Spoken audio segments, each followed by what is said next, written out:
This is our second lecture, dedicated exclusively to blue sapphires. Today we will focus solely on blue sapphires, while we will cover fancy colored sapphires such as pink, yellow, violet, and color-changing sapphires in a separate lecture. Let's talk about blue sapphires. Just as in our first lecture on rubies and the relationship between their prices and origin, blue sapphires have a similar connection.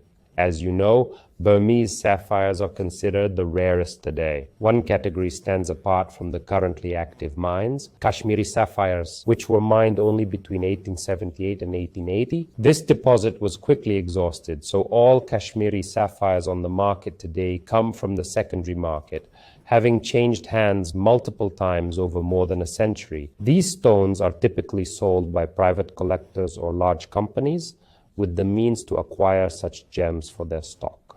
Regarding the price of Kashmiri sapphires, it would be highly unusual for someone to offer a high-quality blue Kashmiri sapphire for $15,000 to $20,000 per carat. That is unrealistically low. Typically, these stones start at $50,000 to $70,000 per carat. The point zero, as we've discussed, refers to prices on the Asian market, which are accessible to market participants, not to end buyers. So, if you come across a supposedly Kashmiri sapphire at such a low price, be aware that any high-quality Kashmiri sapphire should come with comprehensive gemological reports from the world's leading laboratories. These reports should include documentation from Gubaline, SSEF, GRS, and often GIA, supporting the gemstones' authenticity with documentation from these renowned and authoritative laboratories is crucial. I mention this because I once encountered a blue sapphire on the market that was supposedly Kashmiri, as claimed by a local Sri Lankan gemological laboratory. While I do not wish to cast doubt on their expertise, it is important to note that no local Sri Lankan gemological lab has the necessary spectral databases and analytical capabilities to accurately determine the origin of such stones. Especially for rare stones like those from Kashmir, determining the origin of Sri Lankan or Ceylon sapphires is more feasible due to their greater market presence. However, only the world's leading and most established laboratories possess the capability to accurately determine the origin of Kashmiri sapphires. This is crucial. I'll mention Kashmiri sapphires one more time and then move on. They are characterized by an abundance of rutile silk inside, which imparts a beautiful velvety appearance. This internal silkiness is sought after by some collectors specifically. We have buyers who have likely transitioned to the status of collectors. They are not content with just any cornflower blue sapphire. They seek ones with noticeable rutile silk. From a strict gemological perspective, this means a partial loss of transparency. However, from a market perspective, which ultimately determines the stone's value, this velvety, glowing effect is unique and highly prized, often commanding a premium price. These stones are in a category of their own and are more expensive than standard cornflower blue sapphires. Among the various types of sapphires, Kashmiri sapphires are considered the most prestigious. Given their extreme rarity and uniqueness, with most being secondary market specimens, we focus on what's available today. Currently, the market predominantly offers blue sapphires sourced from Burma and Sri Lanka. Additionally, sapphires are mined in Tanzania, particularly in regions such as Windsor, Sonjia, and Tunduru, while Cambodia also produces notable blue sapphires. Madagascar is the third largest producer of sapphires globally, following Sri Lanka and Burma. However, the majority of blue sapphires available today originate from Sri Lanka, with Ceylon sapphires particularly esteemed for their quality. When comparing them to similar stones from Burma, Burmese sapphires are typically more expensive. Stones with distinctive qualities such as rare weight, hue, color, and untreated status can sometimes fetch double the price. However, for more common sizes, such as 5 to 7 carats, Burmese sapphires typically fetch prices about 30 to 40% higher than Sri Lankan ones. Not double, but in this range. This information is crucial as it reflects how speculation often shapes market perceptions. Statements like, a Sri Lankan sapphire might cost around $5,000 per carat, whereas a Burmese one could be 15, 10, or 12, are common. While such price caps are feasible, they hinge on specific gem characteristics. Typically, the price difference ranges from 30 to 50%. Burma commands higher prices due to the exceptional value and rarity of its sapphires, second only to Kashmiri sapphires. As a result, Burmese sapphires are extremely scarce in today's market. When examining the certification data from leading labs such as GRS, which specialize in blue sapphires, approximately 90% originate from Sri Lanka, 10 to 15% from Madagascar, and only a small fraction from Burma.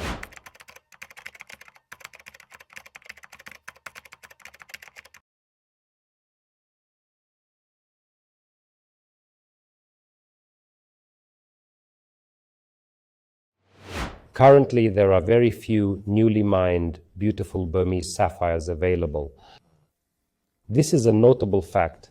Additionally, many Burmese stones in circulation originate from the secondary market. Rare and valuable stones often come from the secondary market.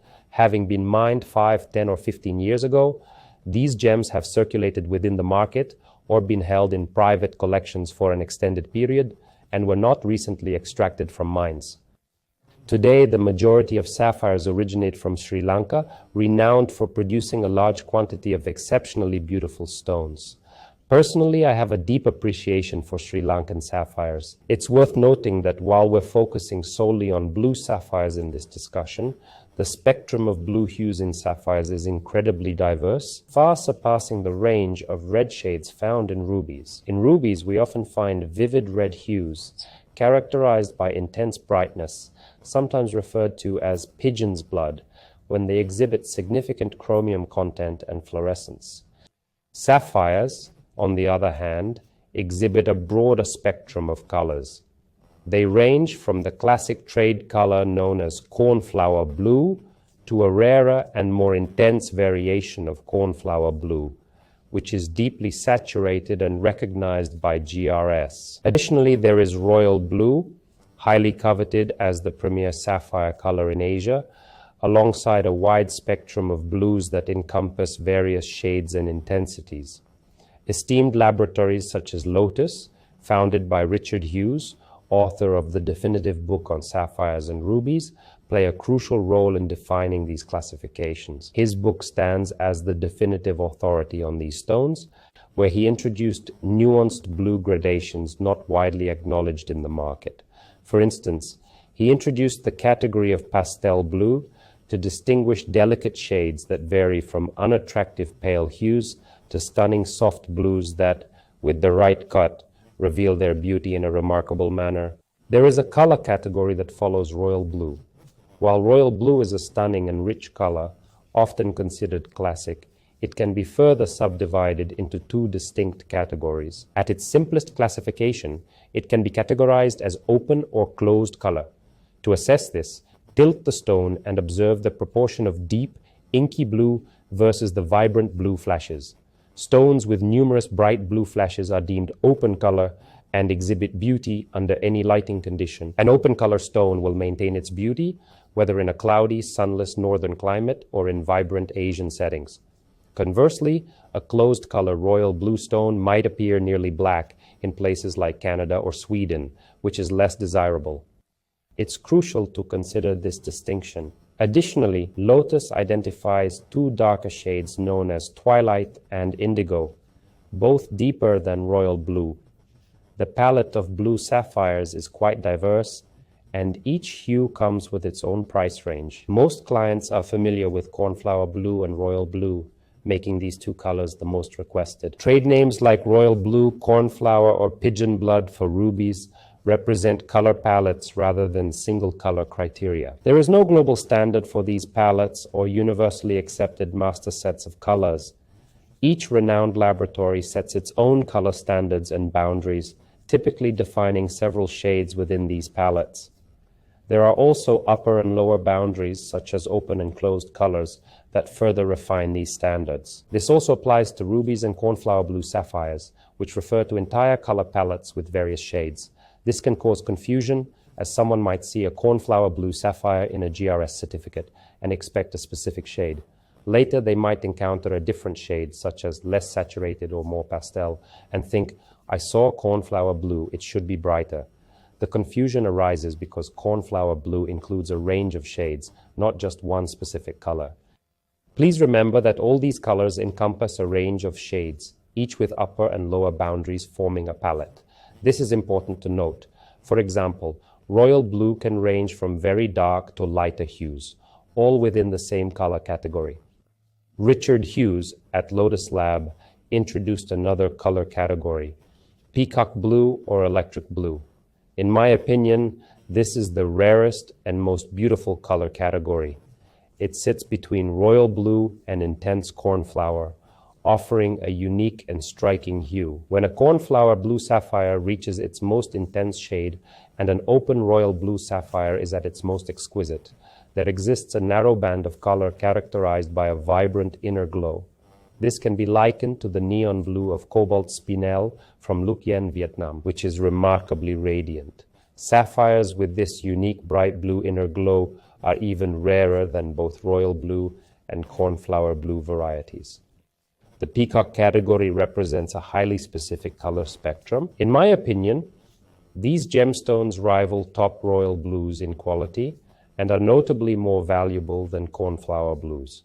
This color category is often overlooked due to the need for extensive visual expertise to identify it accurately. This experience involves regularly working with colored stones over an extended period, handling thousands of blue sapphires. Through this practice, one develops the ability to discern the subtle distinctions within the spectrum of cornflower blue, distinguishing between its varying shades and qualities. With experience, one gains a clear understanding of open and closed royal blue hues. This familiarity extends to anticipating how a stone will appear in various geographical regions. For instance, even the darkest royal blue sapphires can exhibit striking beauty in Asia, influenced by the region's unique sunlight intensity. It's a distinct and notable difference. These stones showcase their beauty in Sri Lanka, yet a deeply colored stone might appear less vibrant in northern climates. Given that sapphires and rubies are frequently worn at evening events with subdued lighting, it's crucial to recognize that in such settings, stones will appear even darker. Therefore, it's vital to adapt your perception of color depending on lighting and climate conditions. When choosing stones in Asia, it's beneficial to evaluate them under various lighting setups. Personally, I often examine a stone in the shadow under a table, as this mimics daylight conditions in northern countries and provides a clearer understanding of its appearance. These techniques are effective, yet a deep grasp of color nuances only comes with extensive visual exposure. Many colleagues suggest attending jewelry shows in Hong Kong to hone this skill by navigating through the aisles. Whether attending once, twice, or even 5 to 7 times, repeated visits allow for the development of such expertise. While attending jewelry shows in Hong Kong can provide valuable insights into price ranges for different colors, it's essential to return to fundamentals. Ideally, colored stones should always be assessed in natural daylight.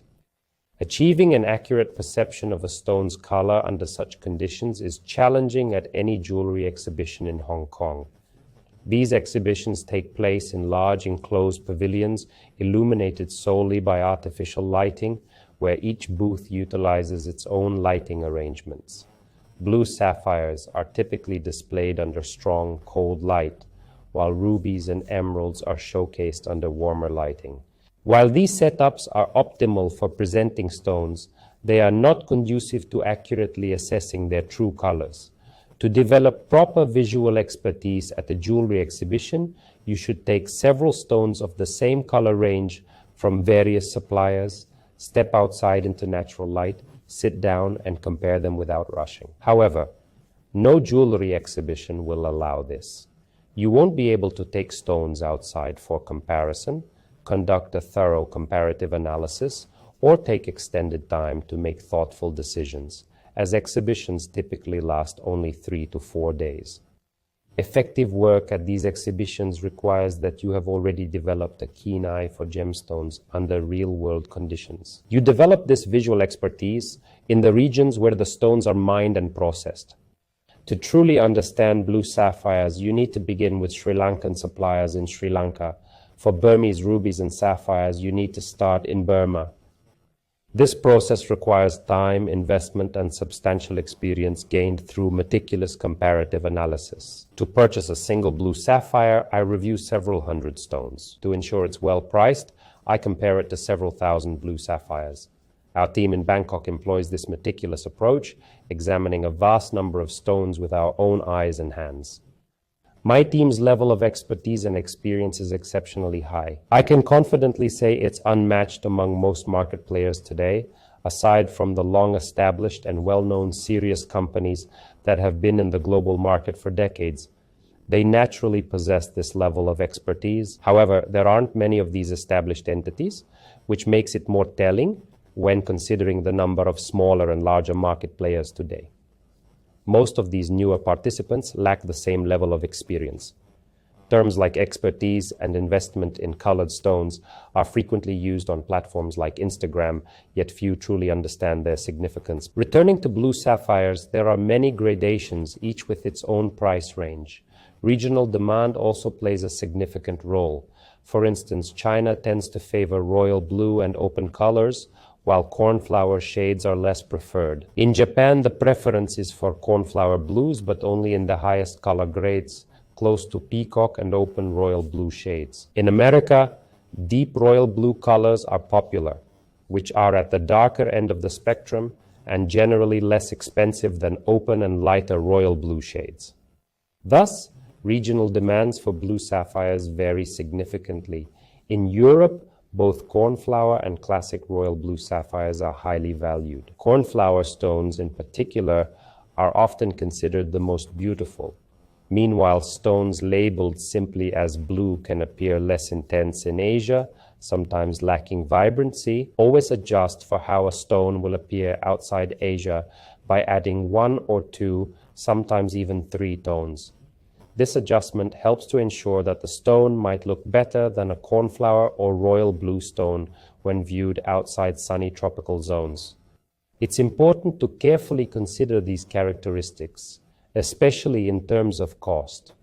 Nowadays, most sapphires originate from Sri Lanka, with fewer sourced from Burma and a significant number from Madagascar. It's important to note that since 2005, sapphire prices have consistently risen across all colors. For instance, pink and yellow sapphires have surged by approximately 160%. The peak growth occurred in 2015 as depicted on the graph. This increase was largely driven by the market's reaction to the escalating value of ruby rough. In my first lecture, I discussed how in 2015, at a ruby rough auction in Singapore, Gemfield successfully auctioned off most of its lots, setting a remarkable benchmark with a record price of $617 per carat of rough. Since then, rubies have maintained a steady growth trajectory following that significant increase. Similarly, in 2015, sapphire prices also surged by 180%, mirroring the trend set by rubies. The market subsequently adjusted, resulting in an overall growth of 160%. When averaged over 15 years, this reflects an annual growth rate ranging between 10 to 15%, varying according to the different colors of sapphires. If we focus solely on blue sapphires, the price increase could be higher. Despite their mining in Sri Lanka, Madagascar, and a limited quantity in Burma, the market supply of these stones remains relatively low. High-quality jewelry-grade blue sapphires are exceptionally scarce. The market is saturated with low-quality stones from Australia that are very dark blue, almost black. Additionally, there are numerous stones treated with titanium diffusion, a type of treatment not recognized by the global gemological community. These stones are typically priced at a few dollars or tens of dollars per carat. In contrast, we are referring to stones valued at hundreds or thousands of dollars per carat. Rare and unique sapphires can command prices in the tens of thousands of dollars per carat. When considering Burma and top-quality Sri Lankan sapphires, these are the price ranges we are discussing. Treatment plays a crucial role in determining the price of blue sapphires, similar to rubies.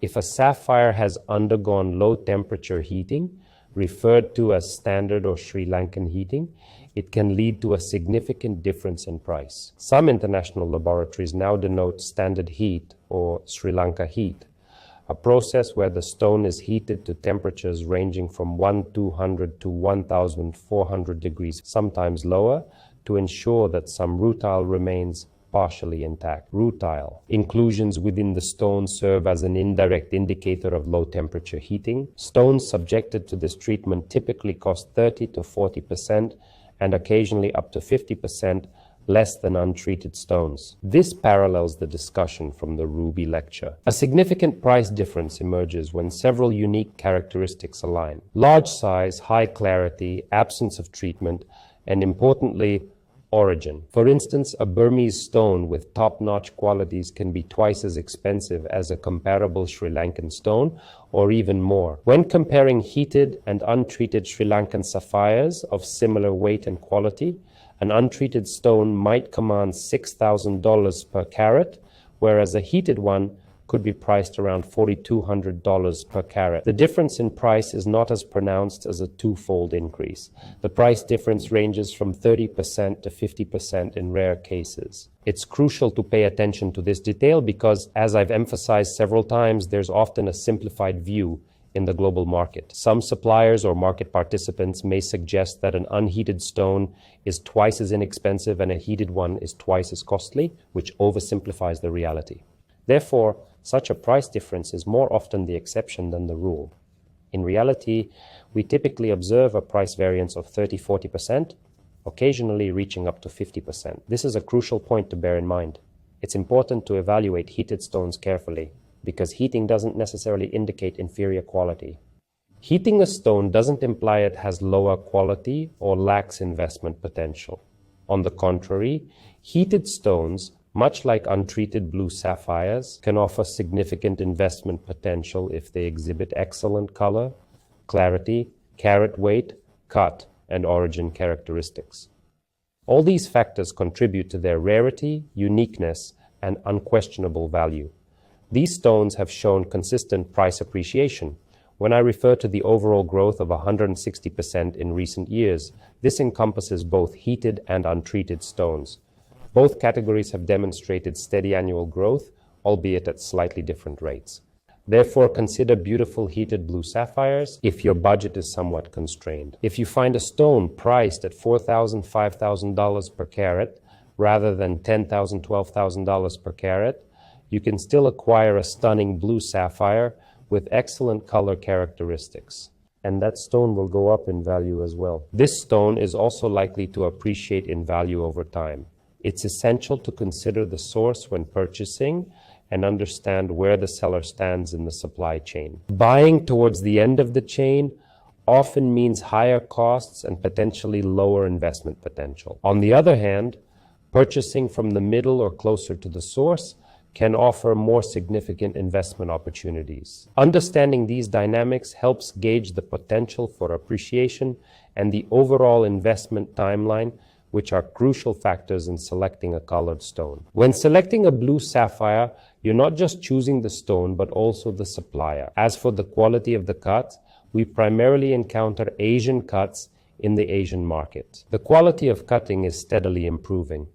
Standards among Asian cutters are gradually but visibly advancing, resulting in more stones with excellent cuts. There's also a growing presence of trendy cut shapes such as radiant or cushion, which are increasingly favored for blue sapphires compared to traditional cuts like oval or pear shapes. In this case, the type of cut can indeed influence the price to some extent. For example, a stunning cushion cut might cost 5 to 10% more than a similar oval cut.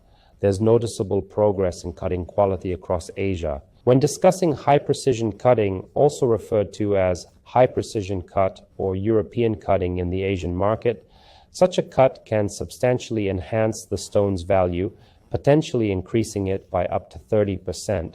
At the very least, it typically results in a 10% price increase, but this can extend up to 30%. A well-cut stone with vibrant color, no visible window, and impeccable proportions will naturally command a higher price. This is a crucial aspect to consider. When discussing blue sapphires with customers, I often emphasize their rarity and unique characteristics. For example, finding sapphires without noticeable color zoning is exceptionally rare. In one way or another, when you rotate and examine the stone, color zoning can often be observed. This is particularly evident in untreated, unheated stones. Therefore, it's essential to recognize that if color zoning is visible from the pavilion but not from the face, it should not be considered a significant flaw. Stones with minimal color zoning are rare and highly desirable. However, it's common for rubies and sapphires to exhibit color zoning, which is often present in most of these gemstones. Color zoning can be visible from the top, pavilion, or side of the stone. What's important is that from the face, color zoning should be barely visible or only noticeable at a sharp angle. When you tilt the stone slightly, color zoning shouldn't be apparent, but it might become visible when viewed from a very acute angle. Yes, this can be a reason for negotiation and does impact the price, but it's crucial to understand that approximately 90% of sapphires and rubies exhibit some form of zoning. It may vary in visibility, but it's generally present in these gemstones. Therefore, appreciate the stone's uniqueness and rarity, recognizing that zoning in blue sapphires is common. It is in fact one of the main diagnostic visual signs that tells us that this stone is not synthetic, but natural. Color zoning often forms beautiful patterns, with growth zones intersecting at 120-degree angles, creating unique designs. The zoning is less noticeable in denser colored stones and more prominent in lighter colored ones. When considering the impact on the price of paired and set stones, it's rare to find high-quality blue sapphires cut specifically for pairs or larger pieces such as necklaces and bracelets. Therefore, when discussing well-matched pairs, such as two cushions of significant carat weight, for example 5 to 7 carats each, these are rare and highly valuable. If they match in clarity, color, shade, cut quality, and dimensions, they can be considered an almost perfect pair. Such a pair typically commands at least a 30% premium over a comparable single stone. This distinction is crucial to note. Finding matching pairs for earrings can be challenging. It's common to source one cushion from one supplier and another from a different supplier, often close but not perfectly matched. In such instances, recutting the stones might be necessary, which can result in some weight loss. However, the final matched pair is typically worth the effort, as paired stones consistently fetch higher prices than single stones. Therefore, complete sets and well-matched pairs of stones are exceedingly rare in colored gemstones, particularly in precious varieties like blue sapphires. It's important to note that while there may be variations in depth and crown angles, if the linear dimensions are very similar, they can confidently be classified as a pair. When evaluating a supplier's offer of such a pair and noting differences in depth or other factors, it's important to maintain some flexibility in perception. Always keep in mind that these stones are rare and well-matched pairs hold significant value. Well-matched and perfectly cut pairs are exceptional but not very common. Often, companies will locate similar stones and recut them both to create an ideal pair, which raises the cost. A perfectly matched and recut pair can be up to 50% more expensive than a single stone due to the weight loss incurred in both stones during the recutting process. Considering each carat costs thousands or even tens of thousands of dollars, this factor is carefully considered. When it comes to color categories such as royal blue and cornflower, it's essential to note that not all global laboratories incorporate these trade-specific color classifications in their documentation. For instance, laboratories like Gubelin and SSF adhere to stringent criteria and will designate a stone as royal blue only if it meets 12 critical factors, with the primary requirement being the absence of treatment. Therefore, a heated blue sapphire cannot be classified as royal blue by the Gubelin or SSF laboratories. However, it might be classified as royal blue by the GRS and other Asian laboratories. This is important to note. If you receive an order from a client, or if you are a client placing an order, and you hear that the sapphire must be royal blue with a Gobelin certificate, be aware that royal blue and Gobelin certification are almost incompatible. Even a beautiful sapphire that you might like rarely meets all 12 criteria set by Gobelin. If your budget is limited and you are considering only heated stones, it means you cannot qualify for a royal blue classification from Swiss laboratories such as Gobelin and SSF due to the treatment disqualifying the stone from this color category. This is a crucial point that deserves special attention. When discussing the color distinctions between royal blue, cornflower, peacock, darker shades like twilight indigo, and lighter tones such as pastel blue and blue, it's essential to recognize these as color spectrums rather than fixed grades. Each laboratory adheres to its own standards when categorizing these hues. Each laboratory maintains its own distinct standards. While one laboratory may classify a stone as royal blue, another might not, based on differences in their master sets and internal criteria. There isn't a universal global standard for these color categories. There is no universally accepted criterion for cornflower sapphires, royal blue sapphires, or pigeon's blood rubies. Each laboratory applies its own criteria for color evaluation based on its unique perspectives and standards. This distinction is crucial to note. As a result, smaller local laboratories in Sri Lanka may sometimes assign a royal blue grade to a stone that doesn't fully meet the standard.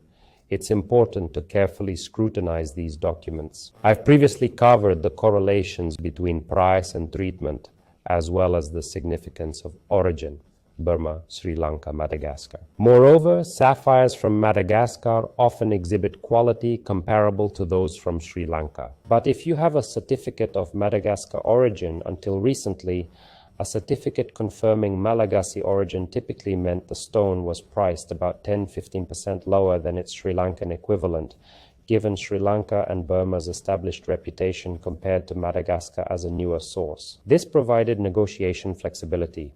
If you're offered a Malagasy stone at the same price as a Sri Lankan one, keep in mind there's a slight room for negotiation.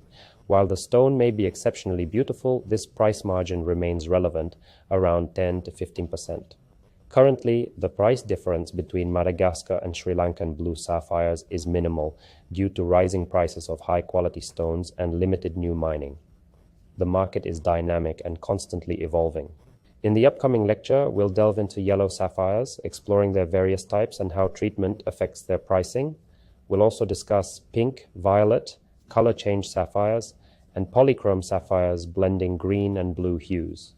Additionally, we'll explore the diverse sources of these colored sapphires, highlighting their numerous varieties.